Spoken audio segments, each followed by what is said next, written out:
When the lights go up and the whistle blows, she's the calm in the storm, the one who knows. Behind every game, every call, every play, there's a wife holding it down every day. Welcome to Whistles and Wives, the MVPs behind the whistle. Welcome. Thank you so much for doing this, taking the time out of your busy day to join me in this first episode of Whistle and Wives. This is Beyond the Jersey with Miss Leah G.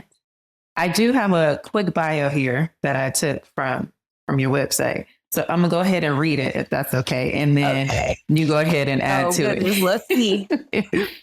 All right. So we have Mrs. Leah G, and she is a founder of Black Coaches Wives Collective and an absolute force in creating space for women like us to own our stories, build community, and take up some space on and off the field.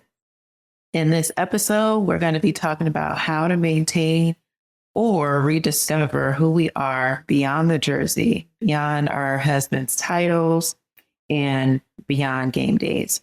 So Leah will be sharing her journey of self-discovery, her leadership, and what it takes to stay grounded in a life that's always on the move. Did you want to say anything before we hop into these questions? No, I think you got it all. Sounds good. Okay. I think we're good. So I have an icebreaker question that I'm going to start off asking all of my guests. So if someone saw you at the game, what's something they wouldn't know about you just by looking at you? Oh, that's a good one. Something they wouldn't know about me by just looking at me. I would say that I'm literally like going crazy on the inside. Yeah. Yeah. Kind of like that calm on the surface. Like I'm literally like going crazy. Yeah. I get that. Like you probably wouldn't be able to tell because chances are I'm looking at my kids, like trying to make sure they're good. But I'm still like internally, like every single play, every single touchdown or every single stop, I'm like on pins and needles. So this is not a part of the questions, but just because you said that, like, are you a yeller? Are you a screamer? Or do you just hold it all inside? I do both. I'm screaming when it's like really good, but when it's really like going badly, I'm like internalizing it, you know? So yeah, so I guess overall I'm like a yeller, like I love cheering, but I mute when things are going bad, even though I'm saying things to myself, you know? I completely understand that. That's a discussion for a later time. I know. All right. So let's go ahead and hop into these questions. So before you became a coach's wife, who is Leah? Okay. So my husband and I, we got married in 2018. He was, I guess, like 26. I may have been 29. He's 3 years younger than me. Okay. Yeah, he is. He is younger than me. So when we got married, so a little bit more background. I went to Tennessee State University for 2 years, and then I transferred to Michigan State. I played tennis at Tennessee State, but when I transferred to Michigan State, I wasn't playing any sports or anything. So you started playing tennis at Michigan? So I was studying. Did I hear that correctly? I didn't play at Michigan. No, I played when I was in Tennessee. Got it. Okay. So I live in Nashville now, and some of the reasons I came back is because this kind of feels like home to me, but that's a whole later question. But so before my husband and I got married, I was an engineer for, I think at the time, Kraft Heinz. And I was traveling a lot, traveling around the world with my friends, we went to like Dubai and like Europe. I was doing all the girls' trips everywhere and really just focusing on like my career and taking PTO as much as I could. I was also an event planner and a wedding planner. So I was doing that on the side, and I planned destination weddings, all kinds of weddings and events. I've done things for different like NBA players. I've done things for NFL players. So still in the sports world, but more so planning their events and their charity events. And then also, like I mentioned, weddings and corporate events. This is why your network is so deep. Like, yeah, how are you an engineer by day and then doing all of this on the side? Girl, and I was working at DSW also. I was babysitting. I was just like, I want to make money. I want to make money. So I was just doing all the things. And I was like, okay, I'm spending so much money on shoes. I need to work somewhere where I can get a discount. So that's kind of how that was. Well, one thing that I'm learning about you is that I think we have a lot of things in common. You seem to have a lot of different interests. I do. There's so many things that I catch myself doing. Like, I don't even know how I have the time. But one of the things that you mentioned too, your husband being younger than you. My husband is 2 years. He's a year younger than me. So, okay, you don't usually catch that, but it makes a difference, right? It makes a difference. Okay. All right. So, this next question, let me just hop into it. Was there ever a moment where you felt you needed to rediscover or redefine who you are as a woman? And the reason why I ask that is because this coaching arena can become consuming and overwhelming, especially on us wives in the family. So is there ever a time you had to rediscover, redefine who you are? What you probably know about me is when like I'm all in, or when there's a goal at hand, I'm like all in. I'm jumping off the cliff and I'm learning how to fly later. And I think because I actually encouraged my husband to go into coaching, we like jumped off the cliff and we had to kind of learn how to fly. Like there was really no like backup plan for that. So I kind of wrapped I wouldn't say like my life, but I kind of put things that I had going on pause to try and get him off the ground and figuring out what he wanted to do. So when I met my husband, he was in sales. He wasn't really happy in sales. So I'm like, okay, well, what are you good at? What do you want to do? And he was coaching at a high school at the time, like basketball. And I'm like, well, those kids love you. Like the way you're coaching, you're really reaching them. This is what you're good at. I'm like, you should get back into coaching. I didn't know everything that came with it for sure. But I came from a sports family. My brother played at Michigan, played football at Michigan. My other brother played at Northwestern. So I came from like a Big Ten football and I played tennis, a sports family. So I didn't know how much it would take, but I knew that this was something he was going to be good at and he would thrive. So I didn't want to like hold him back. So told him to go into coaching and he started interning at the University of Michigan. I was like, text Coach Harbaugh, see if you can come back because my husband played there. We drafted up the text, sent it. He's like, come back. So he comes back. So now he's in Michigan. I'm in Chicago where we met. I'm driving back and forth to Michigan every 3 days from Chicago. And how long is that drive? Still working, everything. 5 hours basically. But I didn't want to miss everything. I didn't want him to feel like when they had events, his family wasn't there and that kind of thing. So I did a lot of things that maybe he didn't even expect me to do, but I like did it because I wanted to like show up and be supportive. And then also we were planning a wedding at this time. So I'm just giving you this background so that you can like see later why I made certain decisions. So then we go from Michigan to Slippery Rock, Pennsylvania. When we were in Slippery Rock, I was flying out for work Monday through Thursday. I could live anywhere. Like to work Monday through Thursday, basically driving like an hour and a half to the airport. Literally like this is me working as a consultant now because I stopped working at Kraft because it just wouldn't work with the football life. I needed a job that was remote where I could like travel. So did that for quite some time. Had to kind of give up the weddings because it was just too much traveling with my job now, traveling almost 4 or 5 days a week and doing weddings. So I had to give that up. Then we went from Slippery Rock to West Virginia, Wesleyan, and I'm pregnant now. So now I'm completely isolated in West Virginia in the middle of nowhere and no restaurants, no nothing. But then COVID happens. And I'm telling you, I only lasted about a month out there. It was just too much. And I really wanted to make sure my postpartum was okay. Like I didn't want to fall into a depression or anything like that. Thank God for COVID. I know that's a crazy thing to say, but COVID allowed my husband to be home while I had a brand new baby. So, yep. So that's what we're doing. Then during COVID, my husband got a job with Fordham, which is where we are now. And he's been there for about 4 years. So now we're moving to New York. So I don't know, it's like move 5 or 6, moving to New York again with no family, but I love New York. So it's okay because I had lived there before. So Leah, can we your frame question that for just was, a when have I second? had to like, So that was 4 or 5 moves in a span of how many years? we moved like every year. So Michigan to Slippery Rock to West Virginia, Wesleyan to Fordham. So it was basically 4 moves in 4 years. But then even in New York, we still moved 3 times, even though he's been in New York for 4 years. And I've done all those moves basically alone. Water. Because their role is so demanding. It's like no days off. I have pictures, and I'll send them to you after this call, of me literally moving boxes with a newborn strapped to me. I've done that twice. So now let's fast forward. And also, I have 3 children, a 4-year-old, a 2-year-old, and a 5-month-old. I get very sick with each pregnancy. So there's more moves in between because I may be in New York, but then I get pregnant, I get really sick. I have to pretty much move back to my parents' house. And then when I feel better, I go back to New York. So I did that like 2 times. Okay, now back to your question. I just wanted to set the picture. So back to your question. When was there a time that I basically had to reinvent and kind of like choose myself in a little bit? A little.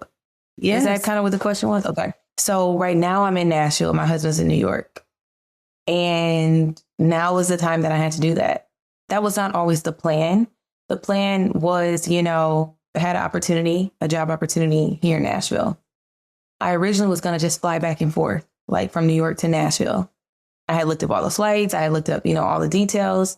And then long term, this would be like our home base and stuff like that. But I just had a really good job opportunity that I couldn't really pass up. And he understood that. But when things didn't really align, his career wise with mine, I'm like, we made the decision that I still should go to Nashville. So now I'm in Nashville and he's in New York. But a lot of that decision was because this is my 3rd baby. So after I've had my other children, I've had to immediately start traveling for work. And I didn't want to do that this time. I'm like, I want to have a postpartum where I can be home with my kid and work. I didn't want to be on the road for his first year of like his life. So that is a time when I had to kind of make a tough decision because yes, I'm a coach's wife, but I also am a mom. And I'm Leah, and I needed to do what would be best for like my mental health and my children. All right. Thank you for that. I really appreciate the backstory too, because I think understanding the person as a whole and why certain decisions had to be made. And then also, just what's going to work well for the family, because that's one thing that I told my husband, if I move to all of these different areas where you're coaching, you're at work all the time, and I don't really want to be unhappy in that area. Yes, I'm happy because I'm with you, but I barely get you, because your job is so demanding. So yeah, I think that's a challenge that we all sort of face. I mean, for me, it was, okay, you have to pick your heart. 3 kids in New York in a high rise that's over $4,000 a month with only 2 bedrooms, like 1,000 square feet or less. Or move to Tennessee where my kids can have their own room, have a backyard, have some consistency, ride bikes, versus living in like a city. Right. Doing all of that alone. New York is a place for one child only. It's not a place for multiple children with a husband that works from 6 a.m. to 10 p.m. at night. It just wasn't feasible. Too much on one person. So I had to choose my heart, be here solo without his help, or be in New York with his help, because my husband will help. He will get up every night with the kids and all those different things. He will take them when I need a break, when he has the time. So be there when he could help, which was rare, but he would. And when I say rare, so physically with the kids helping. But like when he would come home and they're already asleep, he would like clean up and, do all those different things to help me have a better morning. So I'm like, okay, moving, I'm going to have to do all that stuff by myself. And have the physical, care for them physically. But it's still easier being here. So I know it's tough on him being away from his kids because these moments you can't really get back. But, I kind of needed to do this to recalibrate. And I had been sacrificing every year I was in like survival mode. And I just did not want to be in that mode right now. Right. During postpartum. It's a really critical time. How has your role as a coach's wife challenged your or changed your sense of self? It definitely has changed my sense of self, because I think before he became a coach, although it was a short period of time of us knowing each other before he was a coach, I was used to being like the number one like priority. Whatever, she needs, I got it. You want some lunch at work? Okay, I'll bring you some lunch. Or we're going on a date this day, because that's the date that we want to go on, not because this is the date that the schedule allows. I was used to being like the number one, like most important thing. And when you are with a coach, you kind of aren't anymore. No. And people like to say, no, I'm still never. You're really not, though. Especially like the living apart thing.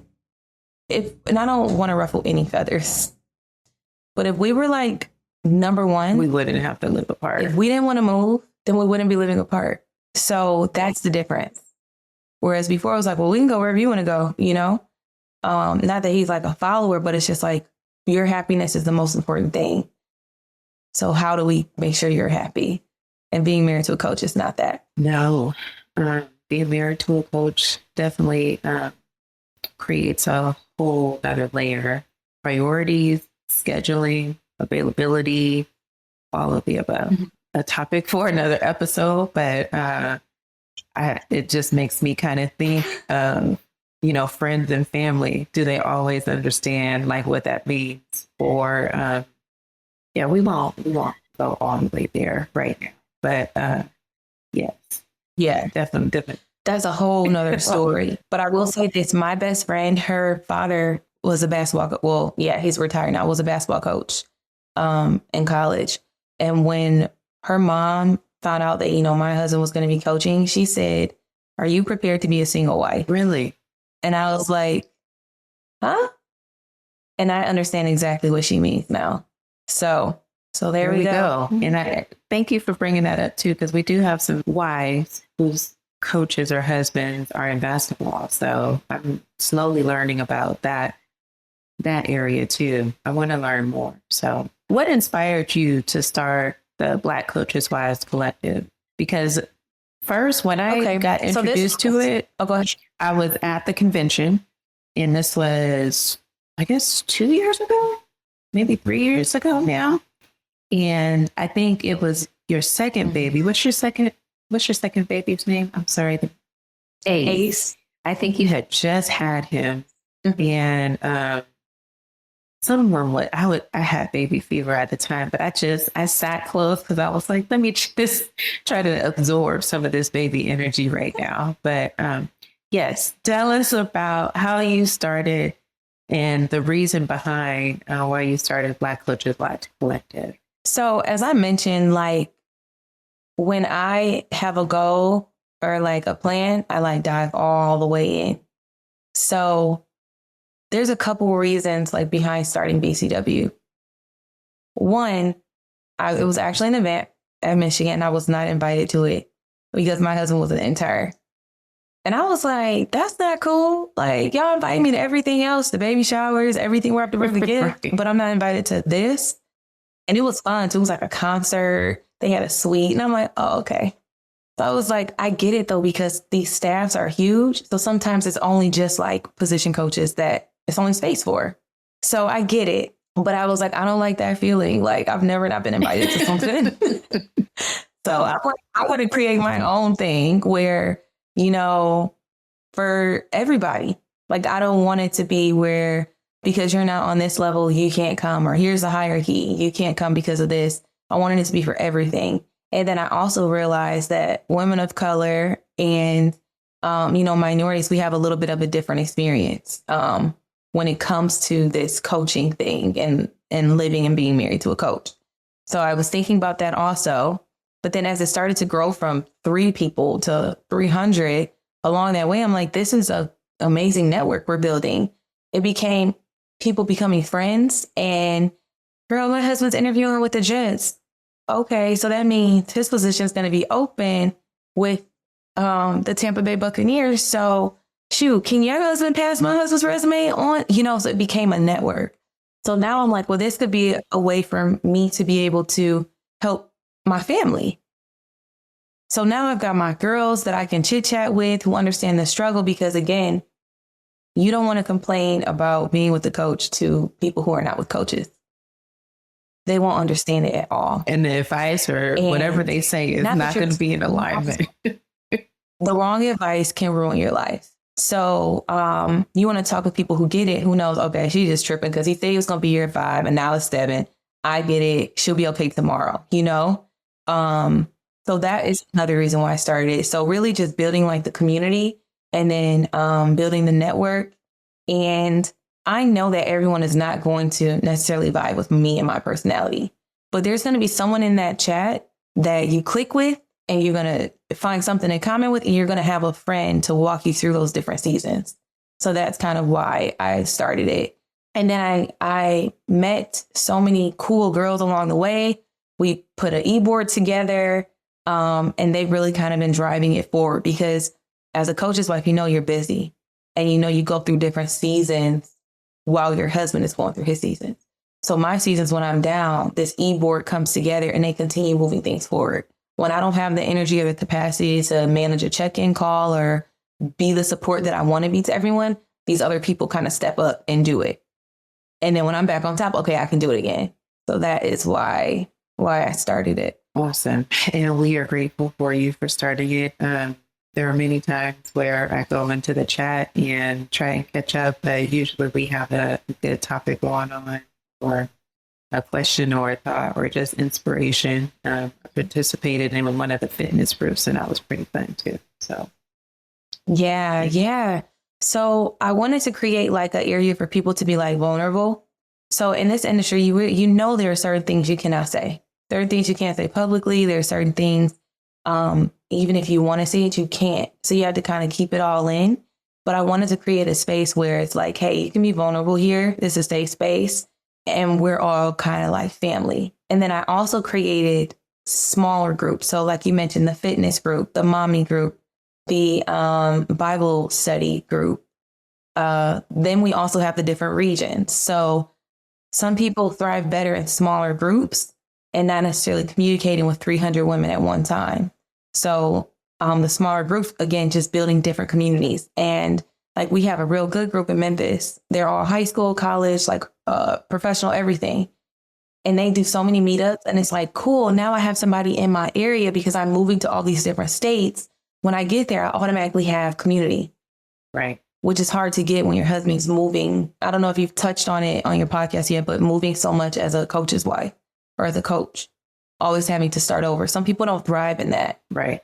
It's coming. The topic is on the start. Yes, the topic is on the list, that transitions piece. I have fortunately not had to transition myself. But yes, I know that is a major challenge for a lot of us. What would you say to the woman who feels like she is just the wife in that coach's community, in that coach's town, or even just at the games?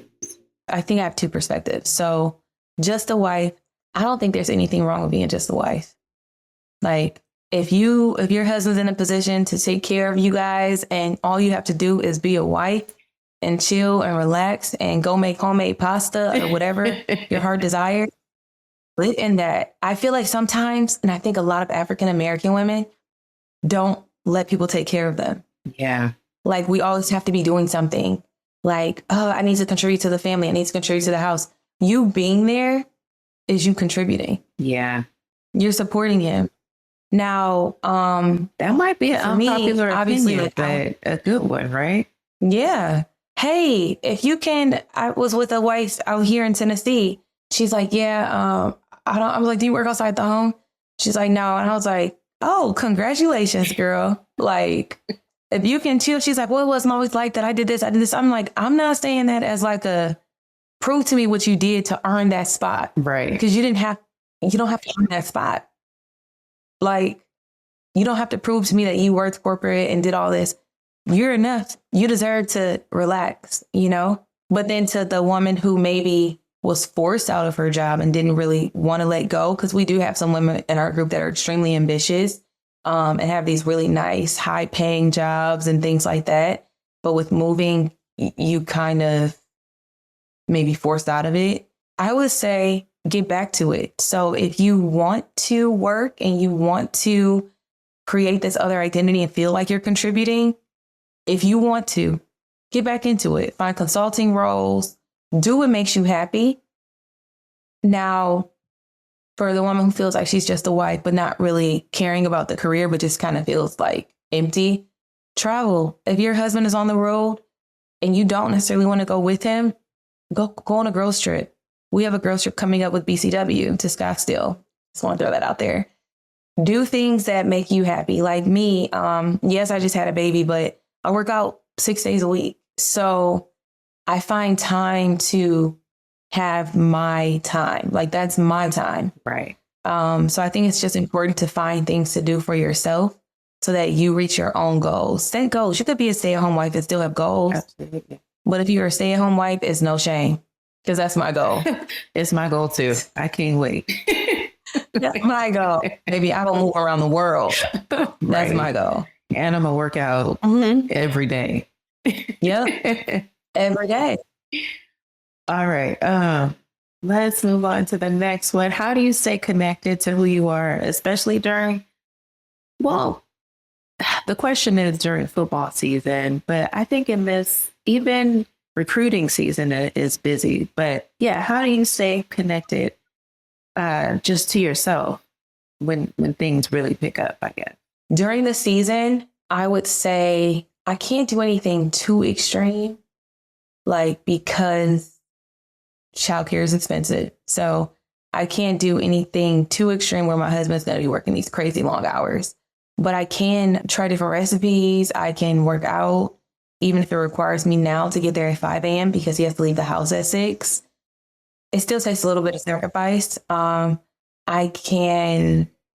just try and do things that I want to do, but it's really difficult during the season.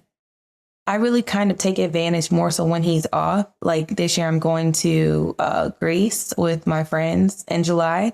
That's his off time. Yes, that's his off time. And yes, we should be spending as much time together as we can. But this is like the only opportunity that I have to go do something with like my friends without having to pay so much for childcare. Right. So I think I just hold on. I plan trips, even though I can't go on them during the season. I plan the trips, and it gives me something like to look forward to. I like that idea. You mentioned cooking too. I'm going to have to incorporate that. Travel is always. Mm-hmm. My last, I guess, main and friends. Right. Like talking to them, the check-ins, literally I talk on the phone nonstop if I'm not working. It may be a little loud in the background, but I try to make sure I can get like my little chit chats in with my friends. Okay. If you had to write your own, I guess, name on the back of your jersey, who reflects who you are today, what would it say? That's a very difficult question because who I am today, I would say coach. I'm a coach too, because when our husbands are away, I'm coaching the kids. Hey, do this, do that. When they are struggling emotionally, hey, you're a winner. You can do this, you can do that. And I didn't mention this, but I'm also in the process of like starting to manage coaches and like building up a company around that. It's a slow process, but just kind of putting things in place. And I'm coaching these other guys as well. Hey, you need to do this. You need to apply for this bill wash. You need to apply for this, a scouting internship. Fix your resume here. So I would definitely say I'm a coach. I may be like an assistant coach to my husband, but I'm still a coach. Tell us more about, I guess, where you mentioned that you're going down this new endeavor, but tell us more about that. And then also, this is the moment for any shameless plugs you have. What else do you have going on? Where can everyone find you? Where do you want them to follow you? All of it. Yes. Okay. So I would say this, I'm really an open book, and I know that probably is not the best thing because when people say, hey, how you doing? I'm not always going to say, oh, I'm good. I'm going to say, well, and I'm going to tell you everything that's going on. You're like, oh, that's a lot. So if you follow me on social media, that is what you're going to get. I don't have like the prettiest, feed of everything looking the same and all of my things perfectly, edited. That's not me. I just tell it how it is. And right now my Instagram is leahg.mgmt. So Leah G Management. And also Black Coaches Wives at Black Coaches Wives. And you said, what else I have going on? So still an engineer and just kind of tapping into that NFL, collegiate management of like coaches. But right now I'm kind of scoping, learning, and putting together like a plan, putting together a team. So right now we have a team that does like real estate because there's so many different transitions. We have someone that will help with like your social media management because a lot of coaches are using Twitter and they have to have a good following on Twitter to be considered for some roles. Right. We have people that do analytics, and all of these ladies, it's a team of ladies, have come from BCW. We have so much talent within our group. I'm like, what can I do to put money in this girl's pocket? What can I do to put money in this girl's pocket who maybe is no longer working, but still has these talents and these gifts? So we have a girl that can do analytics, Jody. She looks at high school film and basically tells these kids, okay, you have a opportunity to go to maybe D2 at these different schools. This is what type of kid, they're looking for. So just kind of piecing together the puzzle right now.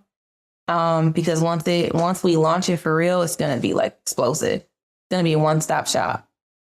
And then also, as I mentioned, the network. So if your husband's interviewing somewhere, I'm not going to go say, hey, it's a spot open where he's interviewing, but where he's leaving. Right. Because I still have the whole loyalty thing. Okay, he's leaving. So would you mind passing the resume? Does your husband mind passing the resume on? So that's how I feel like I'll have the inside scoop about movement before it hits the fan, as long as it's okay with, the wives. I don't want people to think, oh, because I'm telling her this, she's going to go do this, another. No, loyalty is number one for me. I would never do anything or give anyone's information away or anything without everyone like agreeing to it. And also, I was doing this before I even wanted to become a manager. So if you told me your husband was having a hard time finding a job, I'm trying to help him find one with you. And with football, you're up and down. So you may be getting a job this year, but you may be down next year. And you may need me to ask someone, can you pass this resume along? Right. So it's supposed to just be like the gift that kind of keeps on giving. We help each other out. Leah, I just want to thank you so much for all the work that you have done in pulling this all together. I got to see you live in action with connecting all the wives and speaking life to us, those of us that are struggling in the moment, and being that connection piece. Yeah, send me your resume and let me see what yours looks like. Maybe we can fix this, all of that stuff. So that's really a testament to your just who you are and what I've been about you. And I appreciate you even taking time out of your busy day to meet with me and do this episode, and let everybody know that I'll be having some more episodes. And I'm probably going to ask you to come back too, so we can talk about some of those other topics we touched on. Listen, I'll come anytime. I mean, you all kind of hold me accountable when I want to like be down. It'll be like, hey, you got to check in tonight. I'm like, oh my God, I got to get some energy from somewhere to, pull myself out of whatever funk I'm in and show up and support these ladies some kind of way. So I appreciate you for being a part of the group and like pouring into it and taking it for what it is. So I tell people, if you're in a group and you don't put anything in, you get nothing out. But if you're engaging and, meeting people and talking to them, you're going to get support and you're going to get other things. Like out of the group, I was able to plan an event for a Hornets player.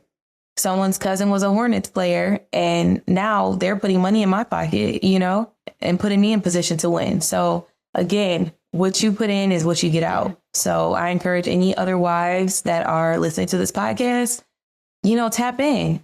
Please. Mm-hmm. And thank you for having me. And that's a wrap on today's episode. Thank you for joining us. If this episode of Whistles and Wives spoke to you or you enjoyed it, please subscribe, write a review, like, comment, or share with a friend. We'll see you on the next episode. Bye.